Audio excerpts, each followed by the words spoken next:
Hello, everyone, and welcome back to Movin' Right Along, a Muppet movie podcast brought to you by toughpigs.com.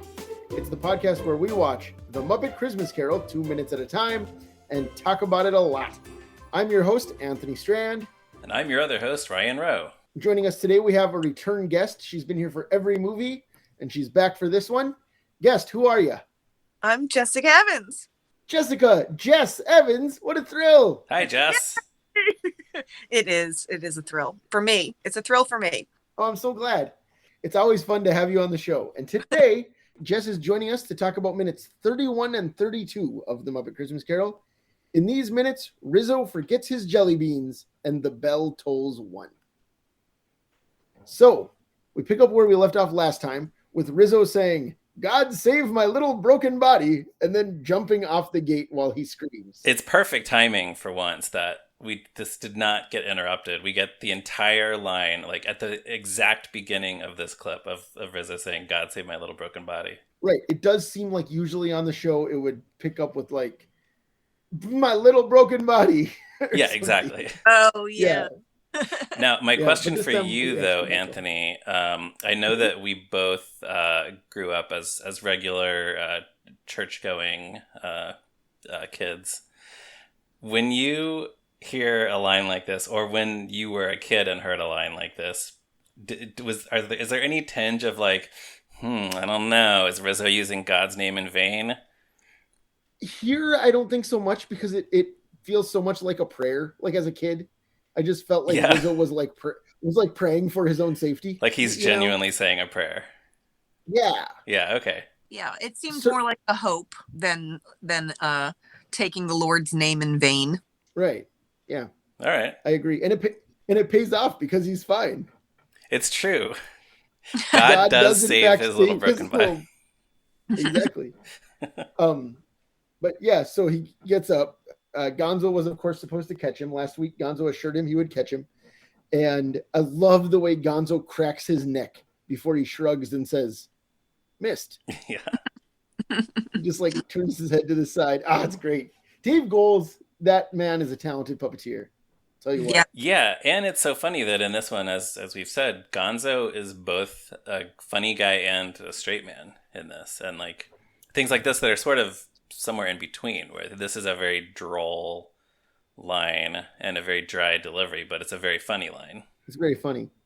I forgot promised to catch him. I didn't watch the whole movie right up until this, so I forgot he promised to catch him. Oh, sure. Yeah. Yeah, it's right because he's supposed to catch him, obviously. Right, because Rizzo wasn't going to do it, and then Gonzo's like, "Oh, I'll catch you," or whatever. Yeah, something like that. Oh, that's even worse. It is. That's But the thing is, if it were Gonzo jumping off that gate, he wouldn't care if he crash landed. He would prefer to crash land. Right. Yeah. It also, I assume that there are 2 Rizzo puppets here. The one that we actually see flying past the camera off the gate land, just like flying down past the camera, and then the other one that pops up out of the snow must be puppeteered by Steve Whitmire. So you think Steve was already waiting with a Rizzo on his hand, is what you're saying? Yeah, under the frame. And then another Rizzo fell. And somebody just tossed or like dropped it from above. The lifeless dummy Rizzo. I'm sure you're right. Yeah. Yeah. Man, speaking of Rizzo, after this, then he realizes that he forgot his jelly beans, so he scoots back between the bars to get them. And I just said Dave Goelz was talented, but Steve Whitmire is, of course, very talented as well. And I love the little touch of Rizzo making these little struggle noises while he goes through the bars. Like he's like, the whole time, and it just makes it feel so much more real. Because he could just like zip through there cartoony and it'd be fine. That's true. But there's something about like he can squeeze through the bars, but this minor amount of effort made him want to climb over them. Right. The first time that makes it so much funny. Yeah, it sells it. Yeah. And then Gonzo is of course incredulous about this. "You can fit through those bars?" Rizzo just shrugs. And then Gonzo says, "You are such an idiot."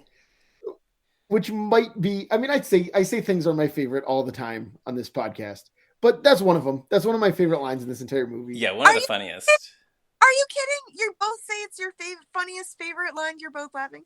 It's one of them. You don't think that's funny? You don't think that's funny, Jess? No. I hate that line. Why is that? It's such basic humor. Oh, you're an idiot. Like, what is... To me, that is... I actually was my only commentary, my only note. I can't believe that. The irony. The irony. That's so why you just think... different. I'm so different from That's you. True. Yeah. So you just think it's like frat bro kind of stuff or what? Yeah. Oh, an idiot. It's like name calling, really, especially in a Christmas movie. Like you're all pissed off about God save the body, and to me, like idiot, calling him an idiot.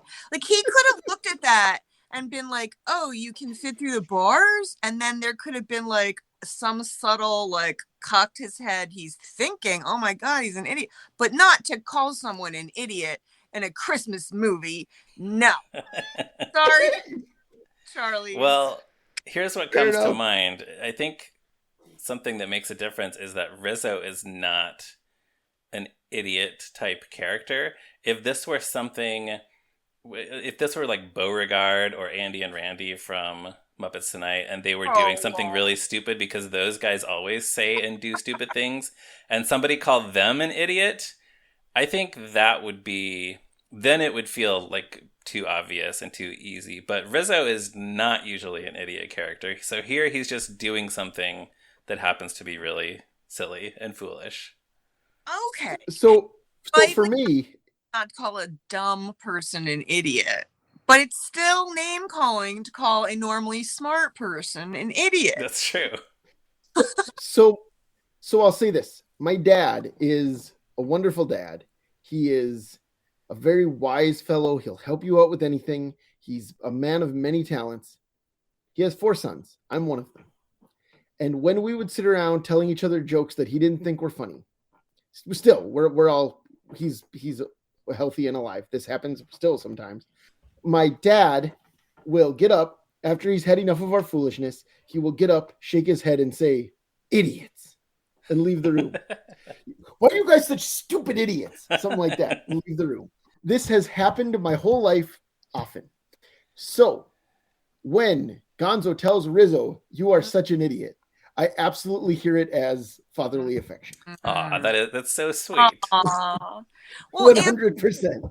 This is a beautiful illustration on why the internet brings people together in such a human way, of the reasoning of why you and I are so different.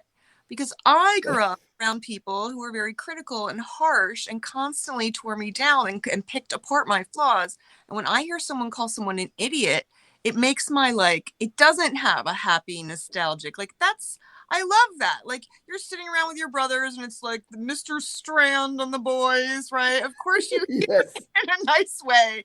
I heard some harsh criticism in a Christmas movie. Yeah, I think you just put your finger on it right there. Like it goes way, for both of you, and for me somewhere, it goes like way deep in your psyche, the way you react to something like this. Yeah. Well, yeah, I guess so. You have the God line as a little oh no, like a ruler slap on. Wait a minute. Right. No, that's a similar kind of thing where it just goes so far back where my parents would sort of shake their heads, or when somebody said, "Oh my God," or something on a TV show, they would say, "Just so you know, we don't talk like that in our family."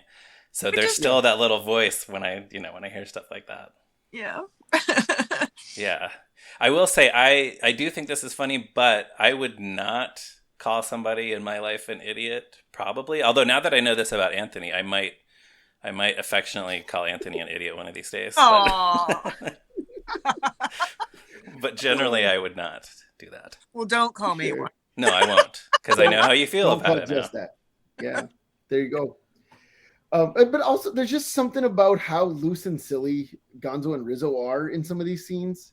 That for a movie that, as we've discussed, is mostly tonally pretty faithful to the book, I like that Gonzo and Rizzo can just goof around and rag on each other. Yeah. I don't know. Agree.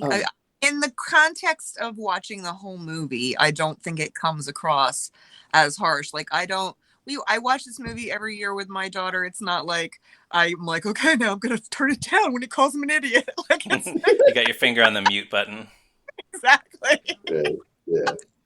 I'm just saying, when I listened to just these 2 minutes, it was not a lot happening and an insult. So. Right. This That's gag, funny. though, also reminds me of the scene in Who Framed Roger Rabbit where they get handcuffed together, Roger Rabbit and Eddie Valiant, and then Eddie is trying to cut the handcuffs off them with the hacksaw, and Roger just easily slips his hand out of his end of the handcuffs, and he says that he it's not that he could have done it any time, only when it was funny. This kind of reminds me of that. Right. Like Rizzo could have gone through the bars to get those jelly beans at any time, but he did it now because it's funny. Well, there's another great example of a movie which I enjoyed very much, except for the fact that nobody seemed to appreciate how wonderful Roger Rabbit was. Jessica does? Yeah. Jessica appreciates him? Yeah, but... I mean, Jessica Rabbit, in addition to you. The two Jessicas both appreciate it. Jessica Rabbit, but no, come on. No one can... Listen, in the world of credentials, the sexy rabbit is not the only one that you want to not be criticizing you. Like, everyone else thinks he's a dummy. And the guy is constantly, criticizing him. And he was a wonderful, vibrant, enthusiastic soul. Yeah, I mean, he's a star. He's a movie star in the world of that movie. Although, you're right, the people who work with him and people in his immediate surroundings are not as nice to him. And which is not, come on, stars have to shine. I'm just saying. Yeah. Sure. Awesome. But so as Rizzo protests, what? Which I think Steve Whitmire's delivery of that is very funny. Yeah. We pan up to Scrooge's window, and then we get another one of the beautiful shots in this movie. One of the many interestingly framed shots in this movie, an overhead shot of Scrooge's bed slowly spinning around as the camera pulls back. And we watch this for a full 10 seconds in the movie. And then we see that it's 1:00 and Gonzo's back on narrator duty, maybe his most stressful narrator duty so far, because we see Gonzo throw a rope up and he and Rizzo climb a tree. Yeah. They got to get up to that window. Well, it's kind of a weird little bit of business, though, because, like, he could narrate from the ground. He doesn't need to be on the... I guess it's so Scrooge can hear it. Yeah. I guess that's right. But does Scrooge hear them? I mean, presumably he does, right? No, although I don't know, because he seems to wake up when the clock actually chimes. Yeah. Like, yeah. But anyways, what happens is... No, he said, don't you want to watch? Don't they say? Oh, yeah, that's true. But you want to watch, don't you? That's why they shimmy up there, so they can see what the heck. So they can see what's happening. Yeah, you're right. Absolutely. So then the clock chimes. There's like a little figure playing handbells. Yeah, I like those little those old-fashioned mechanical clocks with the little figures that move around. Those are cool. Me too. Yeah, it's cool looking. And then when the clock chimes, what I really like is we get this extreme close-up of Scrooge's face, and he opens one eye and looks around. Yeah. He has only one eye open for a surprisingly long time. Again, very much horror movie stuff here. Yeah. But what happens is not horrific, because then Gonzo yells, "Expect the first ghost when the bell tolls 1!" And then the room instantly fills with light. And first of all, it almost knocks Rizzo off of his branch, which I got a question for both of you. Why does the light almost knock Rizzo off of his branch? I guess he's just so startled by it. It's just this blinding flash of light. Yeah, it surprises him, and so he loses track of what he's doing with his body, which is trying to cling to the tree. Yeah, you're right. Yeah. But what I think is cool is we see Gonzo and Rizzo's view from outside with the bright room, and then we see Scrooge in his bedchamber, in the actual bed, with the curtains drawn all around it. So we still don't see the actual light. We just see Scrooge in this very brightly lit bed with curtains all around it, which is pretty cool, I think. Yeah. And then he opens the curtain, and the room is just pure white. It looks like The Matrix, or that tune where they go to the Matrix. or the part in Duck Amuck where Daffy is in The Matrix. Right. Pretty cool. Just surrounded by white light. Yeah, just pure white light. And then what happens? Then the light forms into the Ghost of Christmas Past, an ethereal child. What do you think? Ryan, you probably have some notes about how they did this effect, right? I do, but I have them for next week, actually. Oh, okay. Well, wait, and we'll talk about that next week. Yes, but I would encourage Jess to talk about the Ghost of Christmas Past. What do you think about the Ghost of Christmas Past, Jess? A little underwhelming. Is that right? Yeah, I mean, in the clip, because it's only like for a split second, like you don't really get to see too much of it in the clip. It just kind of ends with the ghost. It's right, not like true. You know what I mean? Like if you're just watching it within the confines of the minutes. I did want to go back to say about that clock. If you ever get a chance, they have a really cool one in Hershey Park in the Hershey Museum that's outside of the actual park. You know, it's like right in the parking lot there. And it operates every couple hours. And when it operates, it's like a full 20 minutes of all things come out and do crazy stuff. That's cool. Yeah. And so I forgot that there was a clock like that in this movie. I also enjoyed the clock. The first Ghost I thought was underwhelming. Yeah, I can see that. I mean, it's not my favorite thing. I do think it's pretty. I like the effect of the like flowing robes. Yeah, I think that her little weird face is not really that dark fun to look at. Right, dark crystally. Oh, like it reminds you of the Gelfling. Yeah. Yeah, it's Gelfling, or it has like a very storyteller look to it. Like it's easy to imagine that puppet popping up on the Storyteller, I think. I guess it's a little bit reminiscent of Death from the Soldier and Death episode of the Storyteller. Yes, very much so. Yeah, that's right. Yeah, that very pale face with the little eyes. Although Death might have had big eyes. I don't remember. Yikes. I don't know. Yeah. Soldier and Death, though, that's a good one. Yeah. So Karen Prell was the primary performer of The Ghost of Christmas Past, along with Rob Tigner and William Todd Jones, neither of whom I'm really familiar with. No. Looks like a lot of Creature Shop credits on the wiki.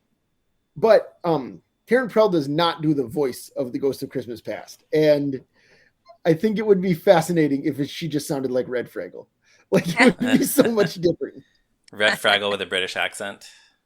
Yeah, I guess that would be like, please, sir, I want some cheese, right? It would be that voice. Yeah. From earlier in this movie. But her voice is Jessica Fox, a child actress who was 9 years old when this movie came out.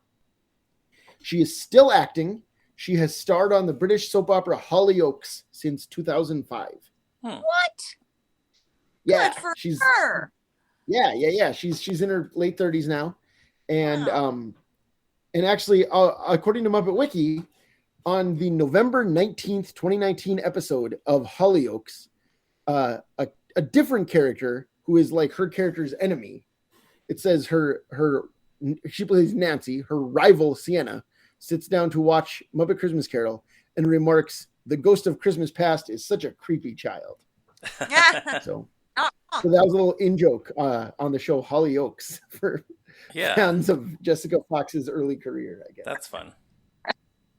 I think she's good here. I mean, like, the fact that that's an actual little girl, like, her performance it's not natural because there's nothing naturalistic about this, like, weird ghost giving a lecture. But it doesn't need to be. No, but, like, her voice feels very, I don't know about mature, but, like, she speaks with authority in a strange way that I don't know most child actors do. It was adult trying to sound like a child, so I'm very... Sure. Yeah. And for the record, my underwhelming response wasn't due to the acting or anything. It just, I don't know, when you see the light and everything, you think it's going to be like a ghost, and then it's a child. Which is kind of... He was kind of like, what? Big whoop, a kid. Like, you could tell he's still not scared. That guy's not scared. Oh, you don't think Scrooge is intimidated by this ghost?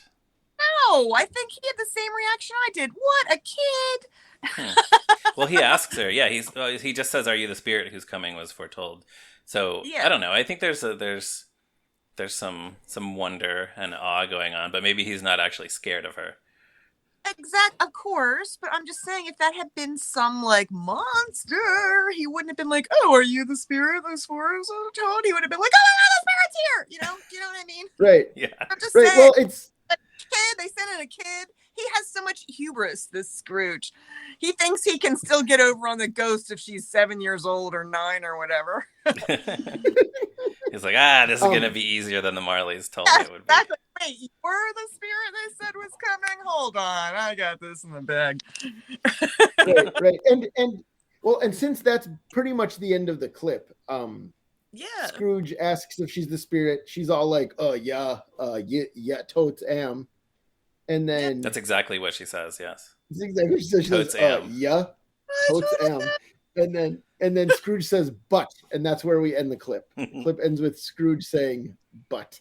Well, maybe that's why I'm left with this impression, because maybe she says, "Yes, I totally am," and he was like, "But I was expecting an adult, so." Right. Well, and that's what, but that's a good segue into the old curiosity shop, because I was going to say that in the book, the Ghost of Christmas Past kind of is a monster. Like, the way that Dickens describes the Ghost of Christmas Past is, it was a strange figure, like a child, yet not so like a child as like an old man, viewed through some supernatural medium, which gave him the appearance of having receded from view. Its hair, which hung about its neck and down its back, was white as if with age, and yet the face had not a wrinkle in it, and the tenderest bloom was on the skin. The arms were very long and muscular, the hands the same, as if its hold were of uncommon strength. Its legs and feet, most delicately formed, were, like those upper members, bare. It wore a tunic of the purest white, and round its waist was bound a lustrous belt, the sheen of which was beautiful. But the strangest thing about it was that from the crown of its head there sprung a bright, clear jet of light, by which all of this was visible, and which was doubtless the occasion of its using in its duller moments a great extinguisher for a cap, which it now held under its arm. So this is like some weird old man-child with a bright light shooting out of its head and muscular arms that carries around a metal cap to extinguish the light on its own head. Yeah, that's cool. Benjamin Button stuff right there. It is Benjamin Button. You're right. And the only adaptation I've ever seen that really tries to do this is the 1971 Richard Williams animated short. Speaking of Roger Rabbit, the animated short from the animation director of Who Framed Roger Rabbit, Richard Williams, he kind of tries to do this. He has like a weird ethereal old man. Yeah. Ghost of Christmas Past. Yeah, most of them it's just a little kid though. It's essentially it's like a kid or just like a woman in a lot of the movies. It's actually Joel Grey, who was moderately an old man in the Patrick Stewart movie. So like they're kind of trying to do this there. I think like he like has a white tunic on, but he doesn't have like a extinguisher cap and muscular. Joel Grey doesn't have muscular arms. I don't think so. Jazz hands. Yeah, exactly. He has jazz hands. I guess I should also say Muppet Show guest star Joel Grey. Yes, true. Yeah, so I don't know. That's weird. But I should jump back. Do either of you have other final thoughts about these minutes before we close? Jess, start with you. So I'm not a big fan of A Christmas Carol, the story, for whatever. But this version we do always watch. I happened to have VHS tape that when my grandma died, she had all these VHS tapes that she used address labels that somebody sent her for free in the mail and put her name over, It was one of them. It was like a clamshell. And so I have like fond memories of this movie, but not the story. I'm not a fan. Yeah, sure. Love the story. Do you guys love the story? I do. I mean, as you can tell by the fact that I'm like, here's a long passage from the book. Yeah. I like it. A thing I have done many times on this podcast. I've read the book probably 4 or 5 times in total, and other passages many dozens of times. That's the book. Anthony. I said the movie. Oh, like, no, I know. I thought you asked me if I liked the story of Christmas Carol. Yeah, no, well, I did actually. I never read it. Maybe that's a good point. Maybe if I read it, I never liked any of the versions. Like, they always made us watch it in music class growing up. And okay, now it's December. We're gonna sit and watch this dreaded movie for 7 weeks. You know, it was the musical from the 70s. Probably. Probably. It's not very good. It's terrible. And then there's So going into summer vacation, they would have you watch this Christmas movie? No, in like December, like going like winter, going into Christmas vacation. Yeah, going into vacation. Yeah. So maybe that's a good point. Maybe you did read it very lovingly and descriptive. I can see why you're a great librarian. Thank you. Yeah. That's it. That was I thought these minutes were a little bit bland too, but I do like jelly beans. And and I thought it was cute how they wanted to watch what was going on together. So it was like a little bit of a buddy movie there. Those parts, the camaraderie, as you point out, that stand outside the story do make it feel very Muppety. Yeah, agreed. Ryan, any final thoughts? Yeah, I have a couple things. And then I have some things. I don't know when we should get to this exactly.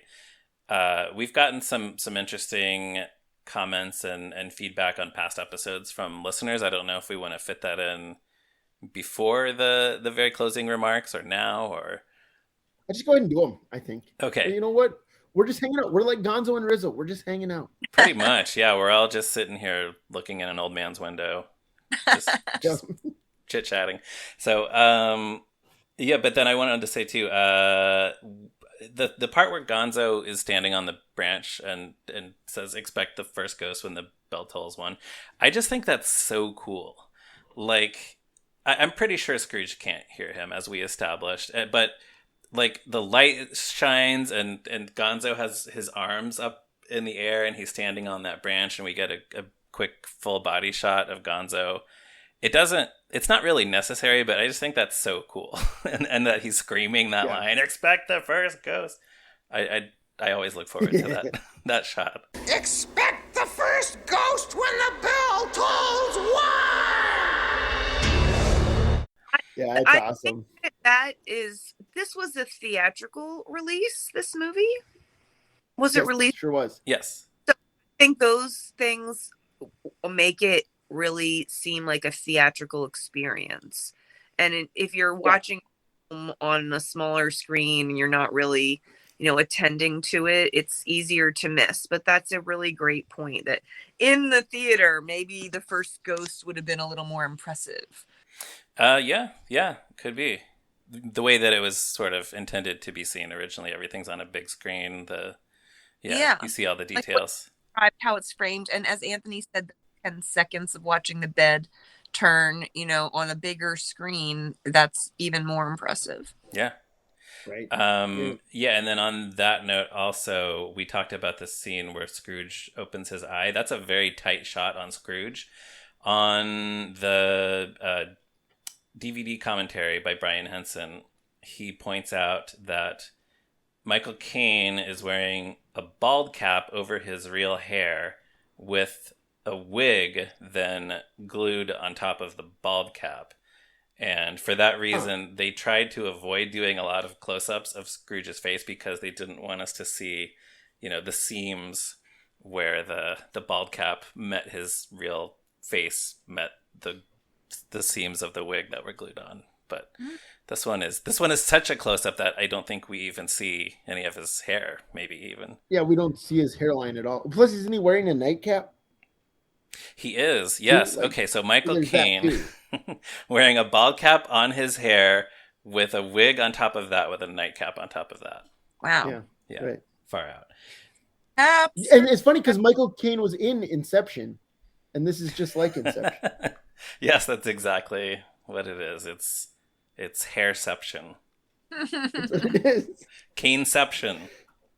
Caneception. There you go. So yes, I don't know. This is like not exactly a mailbag segment because none of these came in via email, but just a few interesting things that listeners have pointed out. Our friend Shane reminded us of a video that is on YouTube called 1200 Ghosts. I don't think we've talked about this yet.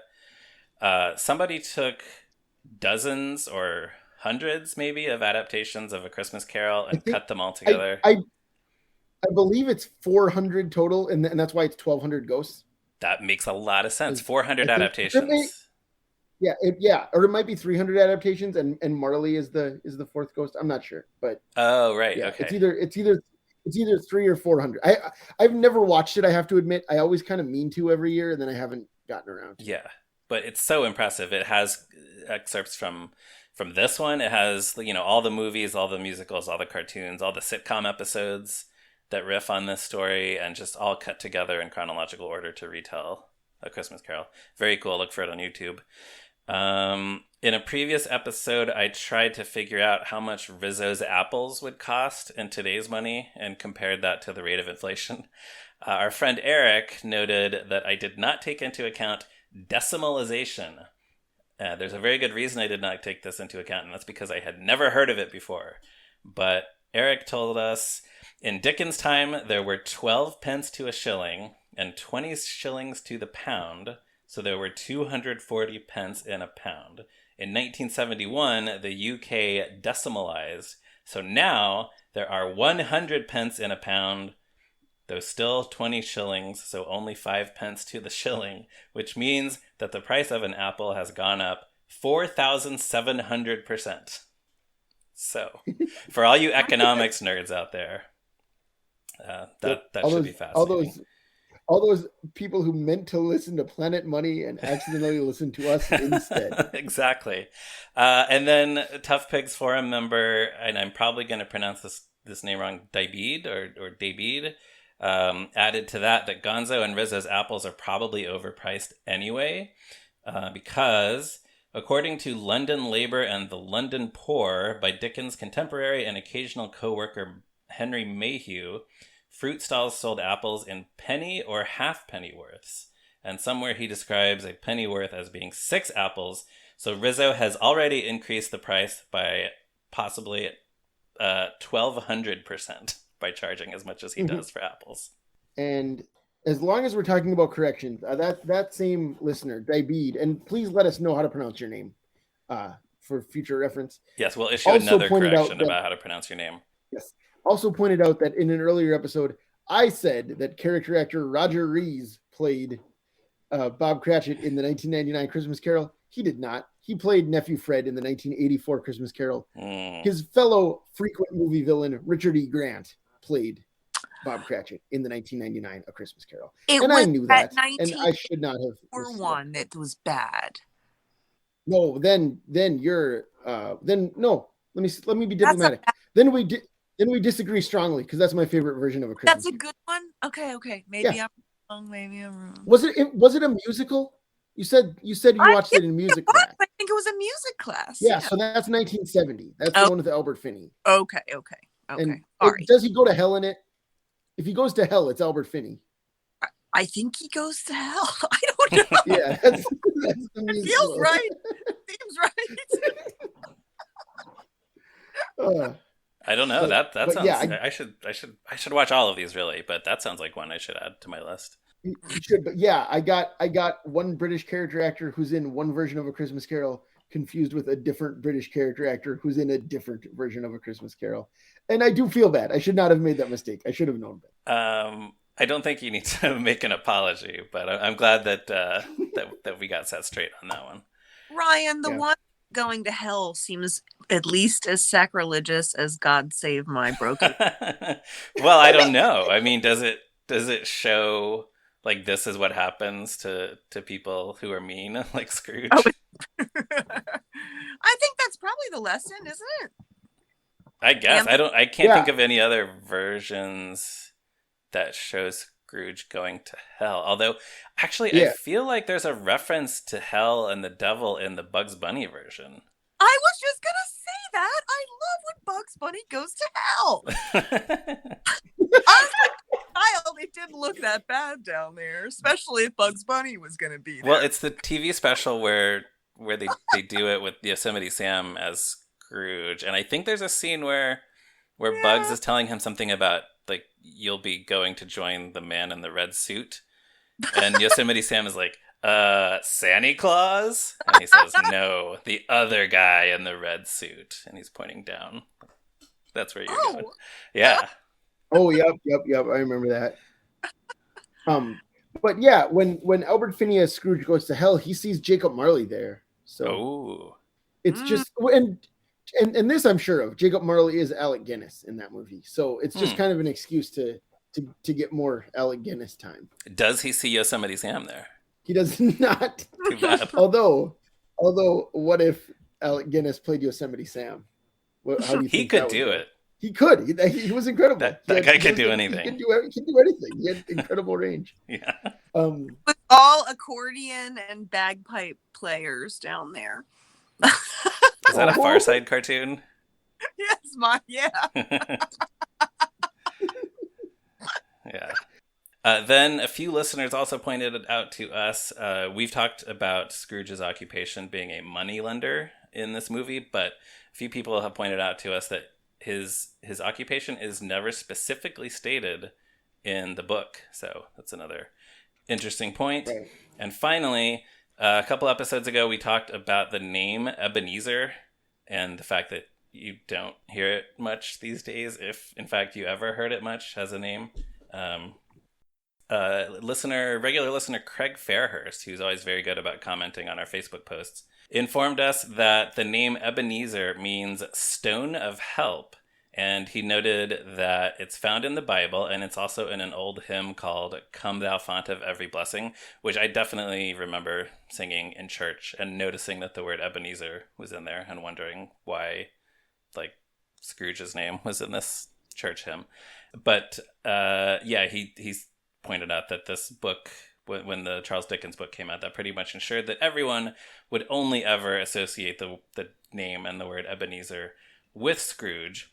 But then that reminded me, just as a side note, that there was a children's puppet show on Nickelodeon in the early days of Nickelodeon called Pinwheel.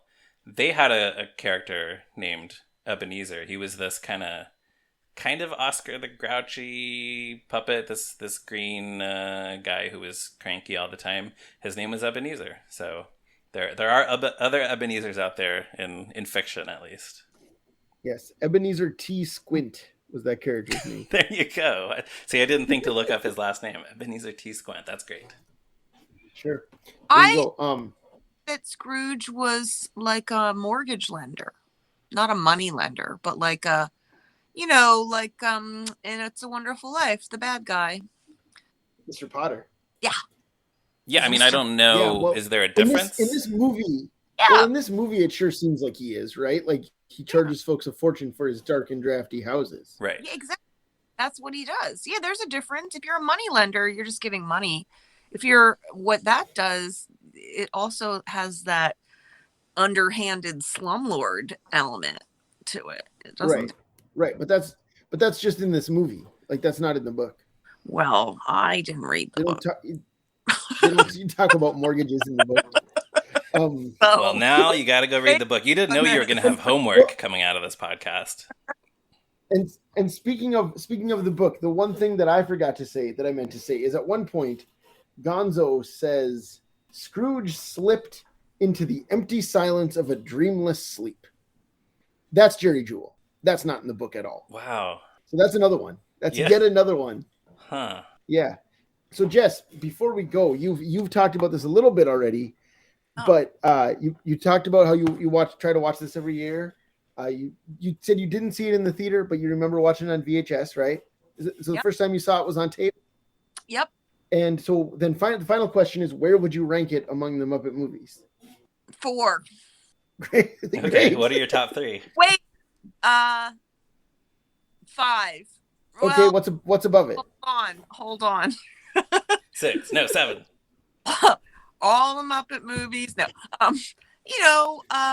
it's a holiday movie, so it has to stand a little bit outside of. I liked all the original Muppet movies the best, of course, the Muppet movie, and then I did like the Muppets Most Wanted and the Muppets, those Muppet movies, they don't have the nostalgia factor of the older characters, but I have a lot of good feelings and goodwill toward them. So I don't know, where do you put a holiday movie in with movies that are meant to stand on their own outside of a season? Sure. No, that's reasonable. Yeah. Yeah. All right. So that brings us down to the end for now. Listeners, you can always find Tough Pigs on toughpigs.com, Facebook, Twitter, Instagram. We're all over the place. You can follow us on Patreon. You can become a patron, rather, on Patreon.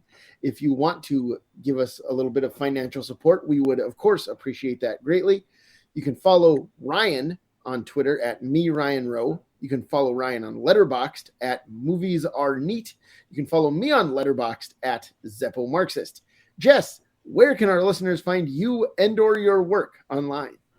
Well, on, of course, the Tough Pigs forum, where I just want to point out, if people become patrons, they can buy you a drink for your 21st birthday, right? Isn't this the 21st anniversary? This year, yeah. This year, we just passed the 21st anniversary of the Tough Pigs website, yes. Is kind of crazy, and kudos to everyone who's been a part of that. It's been a great thing. And pretty soon you'll be able to find me online at One True Gigi. What is that? As it sounds. And you can go to my LinkedIn or go to any of those accounts at One True TRUE Gigi. Gigi, my nickname in French class. And that's all I can tell right now, because it's coming soon to Belmar, New Jersey. An exciting tease. Yeah. Thank you. All right. So, Jess, thank you so much for joining us. Always a pleasure to chat with you. And the listeners, thank you again for joining us. We will be back next week with another episode of Moving Right Along. See you then. Bye. I feel like Ryan should call you an idiot just to be. Yeah. I was actually about to. Oh. Yeah. We're still recording. Yeah, hold on. You are such an idiot.